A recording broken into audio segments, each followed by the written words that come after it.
All right, we are on to whiskey number 8 in our Distillery Wars shootout for the workhorse whiskey. We're looking at Wild Turkey 101. Let's get into it.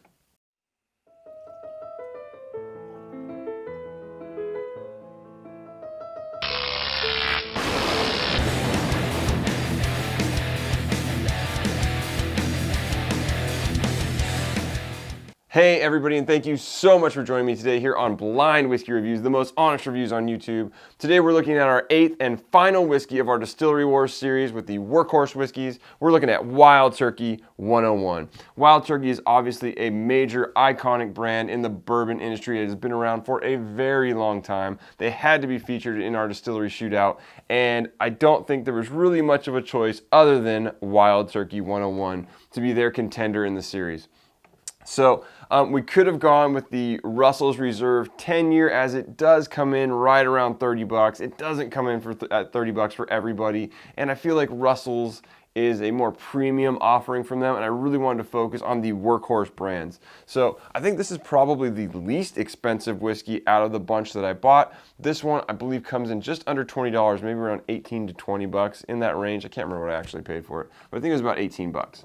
Anyway, so this is one of my favorites for just your standard, cheap, budget pours. So I'm really excited to see how this does when we get to the shootouts next week. So let's crack this bottle and get into it.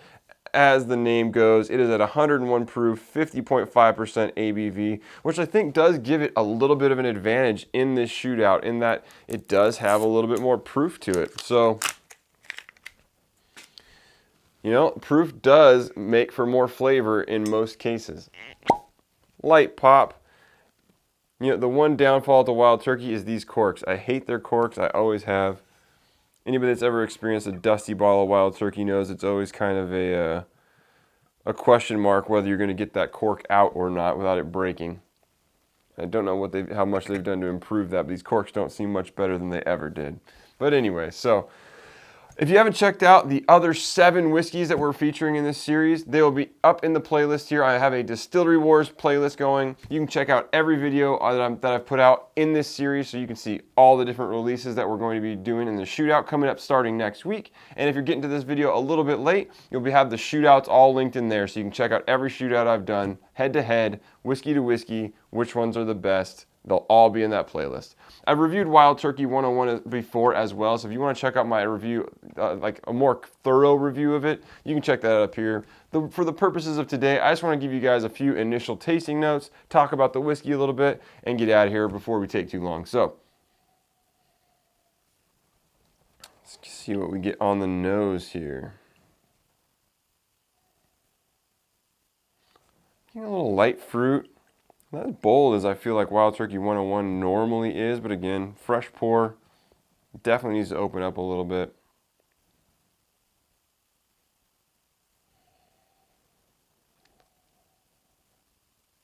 I'm getting a little bit of like light fruit, a little bit of vanilla, a little bit of spice. But like I said, it's very faint at the moment.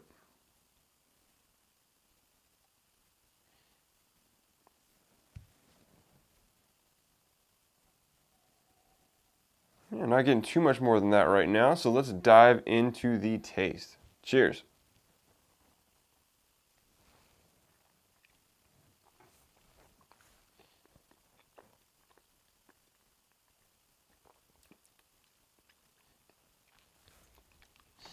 You can definitely feel a little bit more of the bite of that 101 proof. You definitely got the light fruits on the front of the palate. Mid palate, you kind of get into the standard bourbon characters of some vanilla, some brown sugar. But it's really in the back of the palate where this whiskey starts to shine for me right now. It really just starts to explode with flavor in the back. You get some darker fruit, you get some cherry, you get some almost like a grape character, and that's where all the spice comes in. Wild Turkey is a little bit higher rye content than most of your standard bourbon recipes out there, and as such, you definitely get a little bit more of a spiciness to it in the back. Definitely some cinnamon back there, definitely some herbal characters, but let's dive into those a little bit more with another taste.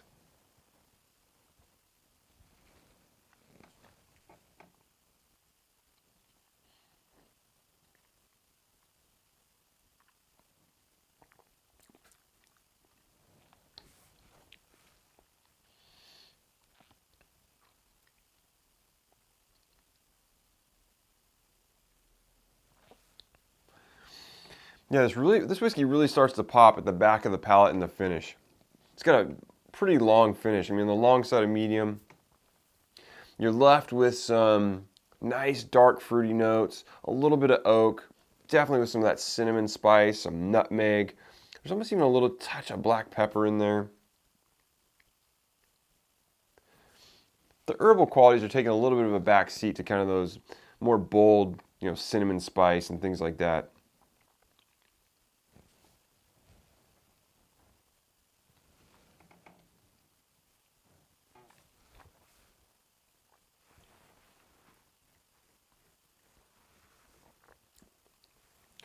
The front of the palate for me is all light fruit, apple, pear.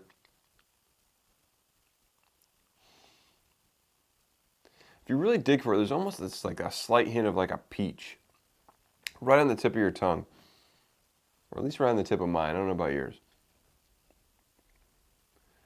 Mid palate, the flavor dies out just a little bit. Like I said, you get some of the standard notes, a little light vanilla, some caramel sweetness, but it doesn't really punch up in the mid palate. And maybe it doesn't feel like it punches up in the mid palate because it really ramps up in the back.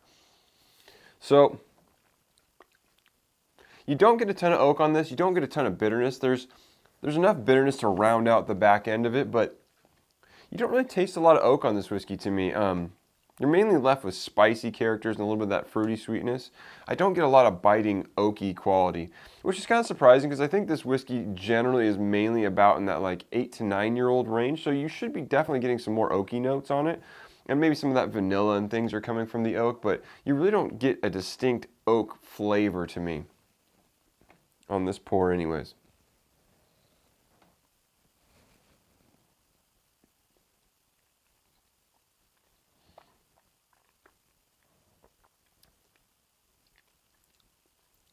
And actually, as I say that, now I'm kind of finding a little bit of oak, kind of mid-palate, which, for me, typically those like really oaky, woody characters kick in toward the back of the palate. And right now I'm kind of tasting them kind of mid-palate, which is nice. It's actually rounding out the whiskey a little bit. It's balancing out a little bit more because it was a real front and back heavy, but there was kind of a gap in the middle, and it's kind of being filled in with some more bold, oaky characters, which is nice. So again, a classic pour, a pour that I have always enjoyed, and I think this is going to be like kind of like the dark horse to win this shootout. It does have some advantages at being a higher proof, and I do like the spicy profile. I generally think it provides a bit more complexity, that they use a little bit more rye. It gives the whiskey a little bit more complexity than some of the others. Like you take a Maker's Mark, for example, and put it next to a Wild Turkey 101, and I just don't know how Maker's Mark necessarily wins that battle.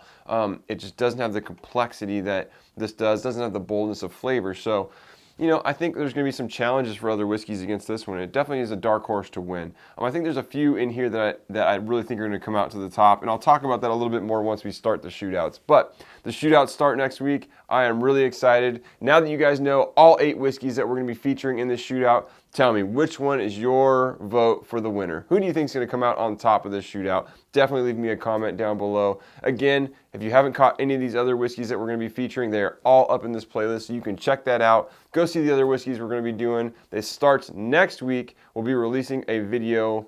I think I'm probably going to do 3 of them a week, probably. So those will be coming out next week. Keep your eyes peeled, and I hope you guys enjoy. So as always, follow me on Instagram and Twitter at blind_reviews. You can also follow me on Instagram at Mission Bottle Kill, where I'm posting pictures of people killing all kinds of great bottles of whiskey. And if you want me to repost your pick, just tag at Mission Bottle Kill in the post. You can also catch me at Blind Whiskey Reviews. That's whiskey with an E at gmail.com if you want to send me an email. And until next time, cheers.